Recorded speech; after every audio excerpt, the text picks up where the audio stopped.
Xərçəngi MRT cihazı ilə dondurmağı bacardılar alimlər. Necə bilmək istəyirsinizsə bizə sona qədər baxın. Saf televiziyasında tibb xəbərlərinin vaxtıdır. Studiyada Günel İbadovadır. Avstraliyalı alimlər MRT cihazı ilə ağciyərdə olan xərçəngi dondurmağı bacarıb.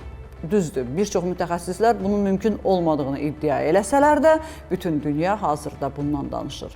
Yəni, xərçəngi donduraraq öldürə biləcəyikmi? Xəbərin detallarına baxaq. Xərçəng şişlərini donduran MRT cihazı. Avstraliyanın Liverpool Hospital xəstəxanasında yeni MRT əsaslı texnologiya tətbiqə verilib ki, bu üsul xərçəng şişlərini donduraraq məhv edir. Yeni prosedur krioablasiya adlanır və çox incə iynə vasitəsilə şiş toxumasına arqon qazı ilə çox aşağı temperaturda təsir göstərir. Nəticədə şiş hüceyrələri buz topasına çevrilərək məhv olur və sağlam toxumalar qorunur. Bu üsul ənənəvi açıq əməliyyatlardan fərqli olaraq xəstənin bərpasını sürətləndirir və daha az ağrı ilə müşayiət olunur. Təcrübələr göstərir ki, bu texnologiya vasitəsilə xəstələr əksər hallarda əməliyyatdan bir gün sonra evə buraxılır və ağrı əhəmiyyətli dərəcədə azalır. MRT görüntüləmə sistemi sayəsində həkimlər buzlamanın yayılmasını real vaxtda izləyə və müalicəni daha dəqiq yönləndirə bilir.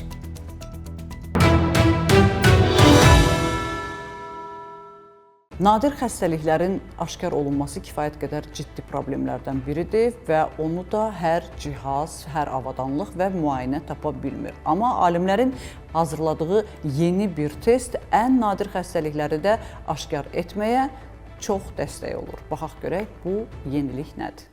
Nadir genetik xəstəliyin aşkarlanması üçün yeni test. Rusiya Elmlər Akademiyasının Tomsk Milli Tədqiqat Tibbi Mərkəzinin alimləri körpələrdə rast gəlinən nadir irsi xəstəlik spinal əzələ atrofiyasının diaqnostikası üçün yeni və yüksək dəqiqlikli PCR testi hazırlayıb. Spinal əzələ atrofiyasının onurğa beynindəki motoneyronların məhvi ilə xarakterizə olunur və əzələlər tədricən zəifləyərək atrofiya ilə nəticələnir. Dünyada bu xəstəlik körpə ölümünün əsas genetik səbəblərindən biri hesab olunur. Yeni üsul xüsusi laborator analiz, rəqəmsal PCR texnologiyası əsasında işləyir. Bu test eyni anda iki vacib nəticəni yoxlayır. Xəstəliyə səbəb olan gendə problem olub-olmadığını və xəstəliyin nə qədər ağır keçəcəyini göstərən genin sayını. Alimlər bildirib ki, bu sistem adi analizlərin görə bilmədiyi nadir halları da aşkar edə bilir. Yəni, bəzi gizli gen dəyişikliklərini tapmaq mümkündür. Bunun sayəsində səhv nəticələr sayı azalır və diaqnoz daha dəqiq qoyulur. Üstəlik, bu test yerli istehsal olunduğu üçün xaricdən gətirilən bahalı rentgenlərə ehtiyac olmayacaq. Bu da o deməkdir ki, analiz daha əlçatan olacaq və ölkədəki bütün yeni doğulmuş körpələr üçün tətbiq edilə bilər.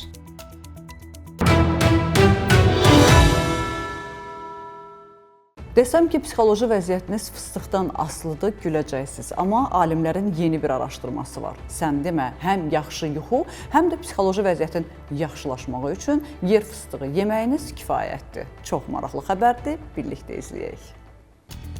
Yer fıstığının faydaları. Amerikalı alimlər yer fıstığının sağlamlıq üçün iki mühüm faydasını müəyyən edib. Tədqiqat nəticələrinə görə bu məhsulun müntəzəm qəbulu yuxu keyfiyyətinin yaxşılaşmasına və ümumi psixoloji vəziyyətin sabitləşməsinə müsbət təsir göstərə bilər. Araşdırma zamanı iştirakçıların qidalanma vərdişləri və yuxu göstəriciləri müqayisə olunub. Məlum olub ki, rasionunda yer fıstığı olan şəxslərdə daha dərin və fasiləsiz yuxu halları qeydə alınıb. Mütəxəssislər bunu məhsulun tərkibindəki triptofan, maqnezium və sağlam yağ turşuları ilə əlaqələndirirlər. Bu maddələr sinir sisteminin fəaliyyətini tənzimləməyə və sirkadial ritmləri dəstəkləməyə kömək eləyir. Bununla yanaşı yer fıstığı ürək-damar sisteminə də faydalı təsir göstərir. Tərkibindəki antioksidantlar və bitki mənşəli zülal ümumi sağlam qidalanma modelinin formalaşmasına dəstək verir. Alimlər bildirir ki, nəticələrin daha geniş təsdiqi üçün əlavə elmi tədqiqatlara ehtiyac var.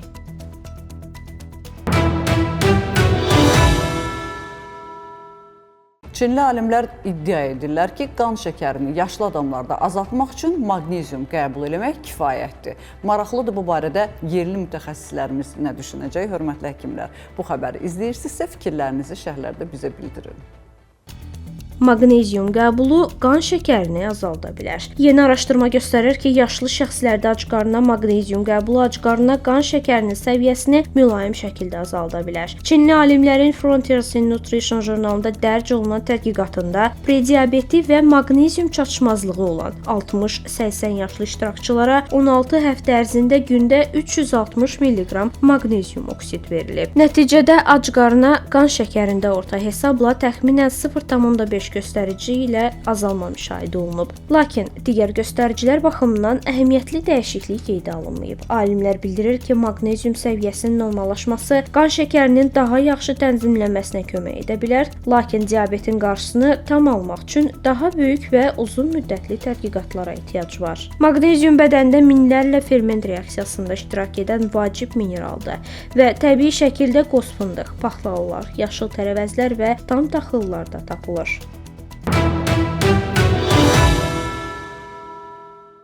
Əslində şəkər üçün nəzərdə tutulan, amma bir çox insanların, xüsusilə xanımların arıqlamaq üçün istifadə etdiyi dərmanların yan təsirləri kifayət qədərdir. Bu barədə danışmışıq. Amma xanımlar gözəl görünmək üçün sağlamlıqlarına xələl gəlməyini gözə alırlar. Alimlər isə bunun şokunu yaşayırlar. Bir insan necə gözəl olmaq üçün sağlamlığını bu qədər təhlükəyə ata bilər deyə suallar isə havada qalıb.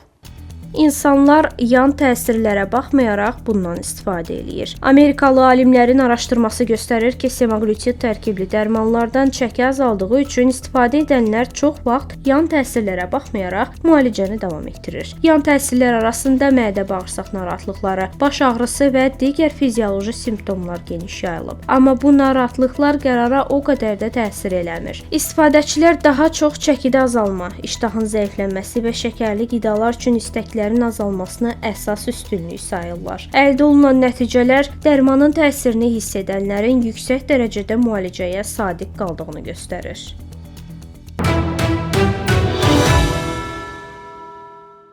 Bugün olan səhiyyə xəbərlərimiz bu qədər. Dünyada və ölkədə baş verən ən vacib tibb xəbərlərini bizdən izləyin. Unutmayın, bilmək hər zaman bir addım öndə olmaq deməkdir. Özünüzü və doğmalarınızı qoruyun. Sağ olun, salamat qalın.